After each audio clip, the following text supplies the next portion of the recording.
institucionais. Vamos orar?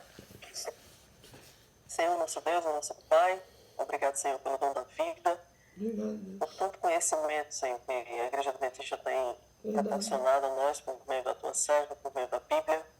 Que o Senhor nos inspire a fazer o nosso melhor cada dia da nossa vida. Sim, Senhor. Perdoe nossos pecados, em nome de Perdoa-nos. Jesus. Amém. Amém. O capítulo de 52, evitando dívidas institucionais, né? Que é uma prova de que Deus é o Deus de minúcias, de detalhes, o Deus da organização. A primeira partezinha acima diz assim: Deus não quer que a sua obra seja continuamente envolvida em dívidas. Quando parecer convenientemente aumentar os edifícios ou outras instalações de uma instituição, cuidem para não gastar além dos recursos que vocês têm. Deus nos convoca a sermos organizados, assim como Ele é. Né? Esse é o meu entendimento sobre toda a logística da mordomia. Deus, Ele deseja que nós sejamos organizados na nossa vida e, em especial, e com suas instituições. E quais são as instituições que pertencem a Deus, né? As casas publicadoras, a nível do Brasil e fora do Brasil, as igrejas, os locais onde se reúnem, os hospitais, as escolas, as universidades, né? Tudo aquilo que pertence à Igreja Adventista aqui na Terra pertence a Deus, e tudo fora que não pertence à Igreja Adventista também, tudo pertence a Deus, né? Nós sabemos disso. Mas quando estamos falando de dívidas institucionais, estamos falando especificamente das instituições que pertencem à Igreja Adventista. Então, a logística de Deus é que tudo esteja de conformidade com o que Ele pede, não é? E para que a gente não siga sem ler um texto bíblico, aqui no Salmo 117 diz assim: Louvem o Senhor todos os gentios, que todos os povos o louvem, porque grande é a sua misericórdia para conosco e a fidelidade do Senhor dura para sempre. Amém, né? Então nós não precisamos ter dúvidas na hora de sermos fiéis a esse Deus que é fiel a nós. E por meio dessa fidelidade a Deus, que nós entendemos, né? Mediante tantos congressos que nós já tivemos, tantos estudos. A cada terceiro sábado nós temos alguém que nos fala, que nos explica sobre a mordomia em todas as áreas da nossa vida. Então Deus está pedindo aqui, vamos ser organizados também nas coisas referentes à igreja. Para que isso? O que é isso? Para que a gente possa dar testemunho para as outras pessoas da nossa organização. Eu não sei se todos sabem, mas a Igreja Adventista do Sétimo Dia é a igreja mais organizada do mundo, né? Nós só perdemos para a ONU em organização. Esse é um número dado da própria ONU, né? A Organização das Nações Unidas, sobre as coisas organizacionais nesse mundo aqui. Então, é meio por isso que nós temos essa marca, né? De pessoas de igreja organizada. Por quê? Porque Deus pede que nós sejamos assim. Não só com a nossa vida, mas com as suas instituições também. Aqui tem um dado muito interessante, uma informação interessante, que a irmã White diz assim: a obra de publicação foi iniciada como sacrifício e deve ser levada avante sob os princípios da estrita economia. A questão financeira poderá ser manobrada se, quando houver falta de recursos, os obreiros concordarem com a redução dos seus salários. Achei isso aqui bem interessante, porque as próprias pessoas que trabalham no ministério, né, da casa publicadora, podem ter os seus salários reduzidos. Né? Para quê? Para que possa ser feita alguma coisa, alguma obra, alguma coisa referente que está precisando sobre esses valores. Né? Então, ela ressalta aqui: esse foi um princípio que o Senhor me revelou para ser aplicado às nossas instituições. Né? Foi o próprio Deus que mostrou, quem apresentou, disse: olha, se for necessário, ou quando for necessário, coloca lá que o pessoal vai receber menos, né, para poder dar sequência àquilo que é necessário. Por quê? Para que não seja... Amém, né, Vanilza? Então, para que não seja... Desculpe, deixa eu voltar aqui. Para que não haja dívidas. Deus não é um Deus de dívidas. Deus não gosta de ficar devendo e não gosta também que a gente fique devendo. Gosta que nós sejamos organizados, tá? Lá embaixo, na folha 220, para quem quiser acompanhar, tem um ponto em negrito que diz assim: administração cuidadosa do sanatório. Os sanatórios são os hospitais, né? Os que estão ligados às nossas instituições precisam estudar como evitar despesas, para que nossas instituições não se envolvam em dívidas, né? Mais uma vez. Então, às vezes a gente pensa que não precisa estudar sobre esse determinado ponto. Vamos fazer as economias, não é? É claro que nós precisamos estudar sobre como fazer economia. Ou nós precisamos aprender. Eu aprendi muito com a igreja, né? Desde que eu cheguei na igreja, meu irmão sempre me orientou muito, e aí por meio dos congressos, por meio das leituras, por meio do estudo sobre a mordomia, né?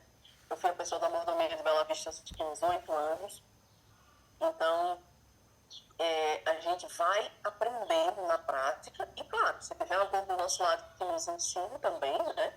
Por meio Deus gosta assim, Deus pede assim, é bom que seja feito, né? Então, aqui Deus está dizendo que é necessário evitar as despesas e é necessário estudar, né? Estudar não só as coisas do mundo para a gente aprender a ser econômico, mas principalmente as orientações que vêm dele, para que a gente possa evoluir, né? Para que a gente possa não dever. Então, deve-se mostrar sabedoria no que se refere às compras e fazer com que o dinheiro renda o máximo possível. A gente sabe que o hospital, tudo no hospital relacionado lá à saúde, é tudo muito caro, não é? Então, Deus está dizendo, olha, para que não falte, né, atendimento para as pessoas, para que não falte o salário de alguém, vamos economizar, vamos guardar, vamos organizar da melhor maneira possível. E o outro ponto bem negrito lá embaixo diz assim, na mesma página 220, diz: todo obreiro deve ser um produtor, que todos se esforcem, né, de forma corajosa e ativa para economizar em vez de gastar. Será que nós estamos economizando mesmo, né? Será que a gente tem culpa mesmo aquilo que é necessário para a nossa vida, para particular, para a nossa casa? Será que a gente tem dado um exemplo para os nossos filhos? É bom sempre refletir, né? Fazer uma reflexão daquilo que onde nós estamos faltando nosso dinheiro, porque a Bíblia diz que ali também estará no nosso coração. Digam aos que desejam consumir sem produzir. É um recado de Deus para as pessoas que desejam assim. É meu dever economizar em todos os sentidos. Não posso incentivar a extravagância. Não posso deixar que o dinheiro escape entre os dedos para comprar o que não é necessário. Por isso que é tão importante fazer essa análise. É necessário mesmo isso aqui? É necessário esse imóvel? É necessário trocar esse carro, essa moto? Né? Será que a causa de Deus não está precisando mais do que eu dessa injeção aqui, né? Desse processo? Então, ela ainda diz assim: avaliem o custo daquilo que vocês desejam comprar. Por isso que é tão importante a gente avaliar. Aquela roupa, aquele sapato, não é? Tudo que tiver conectado à nossa vida e à nossa intimidade com Deus tem que ser repensado se realmente é necessário ou estamos jogando dinheiro fora. Estamos retirando dinheiro da onde não devemos, porque nós também vamos prestar conta daquilo que fica na nossa mão, não é? Já que dízimos é 90% e a nossa oferta ela é referente àquilo que nós somos gratos a Deus, e o restante que fica comigo, eu também não vou prestar conta?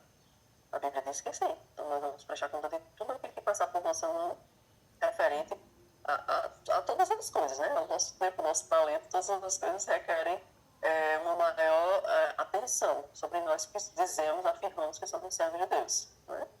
Que o mundo está nos observando, né?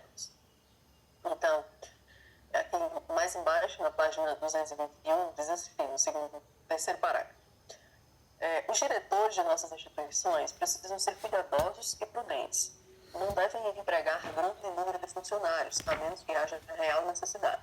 Nesse assunto, frequentemente se cometem erros, né? Então, Deus está orientando aqui sobre o número de funcionários que os locais, que as instituições devem ter, né? Por quê? Porque esse pessoal precisa receber o salário. Então, não adianta colocar pessoas excedentes. Eu preciso de 100 funcionários, um exemplo.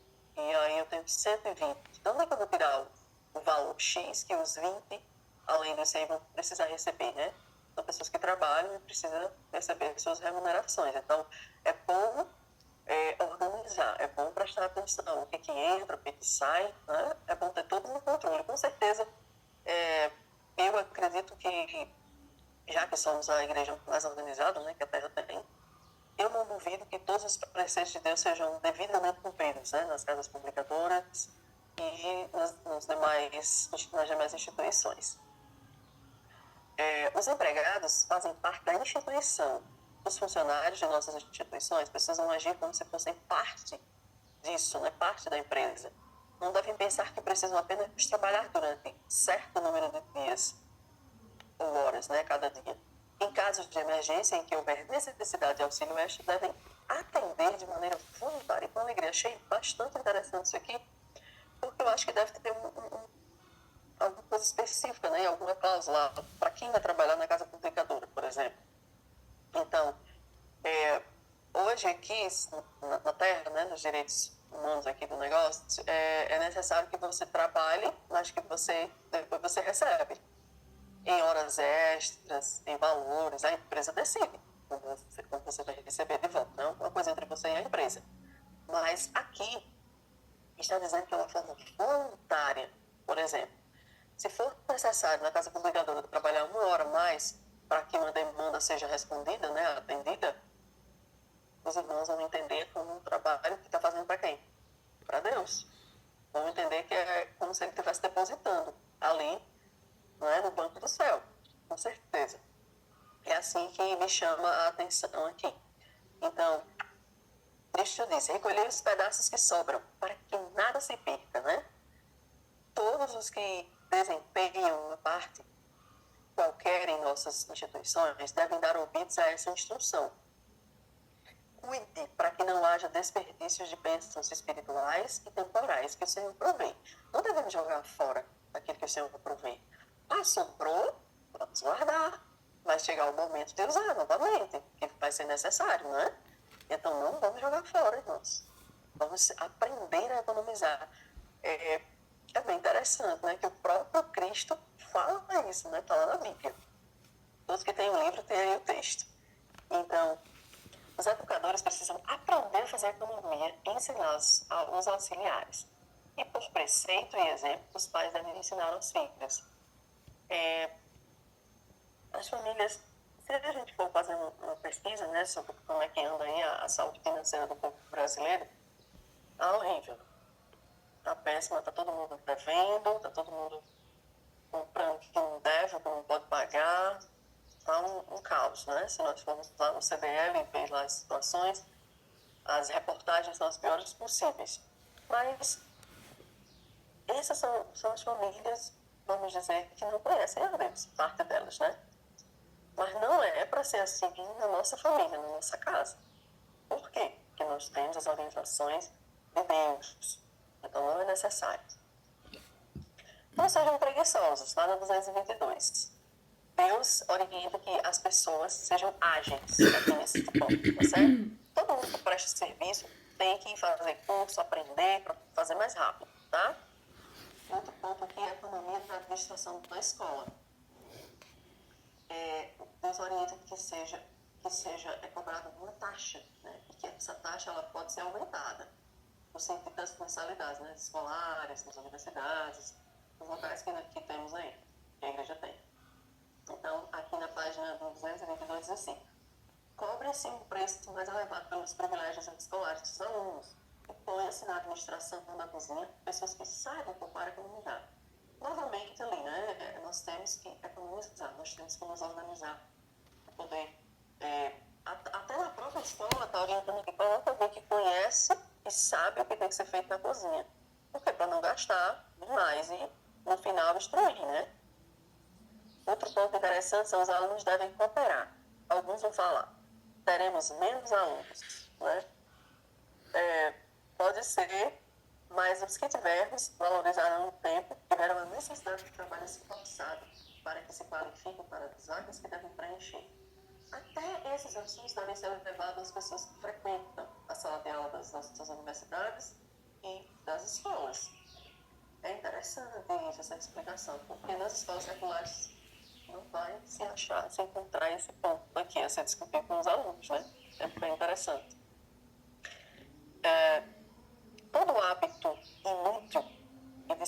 religioso deve ser posto de lado. Toda consequência desnecessária deve ser suprida, né? Aliás, toda condescendência desnecessária deve ser suprimida. Quer dizer, todo hábito inútil, aquele que não serve na sua vida para nada, né? Você deve deixar orientação. E toda condescendência desnecessária deve ser suprimida, aliás, retirada. Pare com isso, não vai levar você para concluir, tá? Então, tudo que não leva você a crescer, a evoluir, é porque está levando você para trás. Né? Aí você tem que deixar. Encerra com as práticas, tá bom? Outro ponto aqui é protegendo as finanças da escola.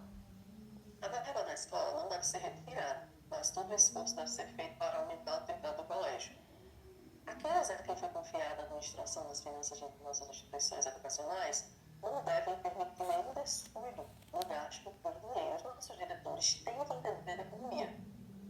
Tem que entender, os diretores das escolas, geralmente são os pastores, né? Então, com certeza, deve ter uma formação ali extra, alguma coisa que os auxiliem para entender melhor como lidar com o dinheiro, porque, às vezes, a maioria das vezes, é uma quantia significativa de valores, né? Então, os pastores devem entender o que fazer, como fazer, quando chama a pessoa para prestar conta, para prestar um serviço, tem que fazer da melhor maneira possível, né? Por exemplo, tem que levantar uma parede, tem que trocar de lugar a escola, tem que fazer uma reforma, então tem que se chamar uma empresa que seja honesta o suficiente, e se for uma pessoa que é membro da igreja, melhor ainda, né? Para que possa fazer da melhor maneira possível, porque você não está trabalhando para homens, você tem que lembrar disso, você está trabalhando para Deus.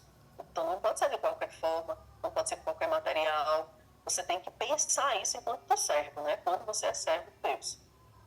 Na 224, para a gente encerrar, achei interessante. Evitar a dívida porque evita a lepra. Muito interessante isso aqui. Deve-se exercer economia em tudo o que se relaciona com a escola. Geralmente, os que vêm para a escola saem de lares humildes, onde se costuma comer um alimento simples, sem muitas variedades de pratos. Estão acostumados a comer ao meio-dia alimentos simples e abundantes. À noite, porém, seria melhor tomar apenas uma refeição leve. Deve-se ter em estrita consideração a economia. Caso contrário, se incorrerá em pesadas dívidas. Conserve-se dentro dos limites. Evite as dívidas, assim como evitaria a lepra. Ela orienta aqui nas escolas, né, dos internatos, não precisa muita coisa de comida, muitos pratos, muita coisa fina. Ela orienta a comida simples, franca, né, e abundante, e que à noite se toma algo leve. Para quê? Para não pesar. Porque às 8 horas o seu estômago ele encerra os trabalhos, né? A gente já sabe disso. Então, consequentemente, você não vai ficar doente, você vai ficar bem, vai poder dormir bem, né? Vai acordar bem também no dia. E evitar a dívida como quem evita a lepra. Então, você quer uma coisa... Se você não levou nada desse capítulo aí, que eu falei aqui, por gentileza, leve isso daí para a sua vida hoje. Evitar a dívida como quem evita a lepra. É a orientação de Deus para nós, a orientação para a gente dar sequência na nossa vida, tá certo? Que Deus abençoe cada uma das famílias que esteve aqui. Vamos orar? Querido Deus e eterno Pai, nós queremos agradecer os conselhos sobre a mordomia para a nossa vida prática e para lidar com as suas instituições também aqui na terra. Amém, Deus. Queremos pedir que o Espírito de Deus seja sobre nós nesse dia. Amém. Para que a gente evite as dívidas, não só hoje, mas cada dia da nossa vida. Sim, Deus. Que a gente entenda que as tuas orientações são para a terra, a nossa vida aqui, mas também para que a gente tenha uma vida eterna tranquila do teu lado. Amém, Senhor. Que cada família que ouviu, que leu, que teve acesso, possa se sentir abençoada por ti, porque a gente sabe que o Senhor se importa com cada um de nós. Sim, Deus. Que o Senhor perdoe nossos pecados nesse dia. Perdoa-nos. Nos ajuda a te servir melhor. Sim, Nos Pai. ajuda a sermos humanos melhores. Sim, Deus. Em nome de Jesus. Amém. Amém. Amém.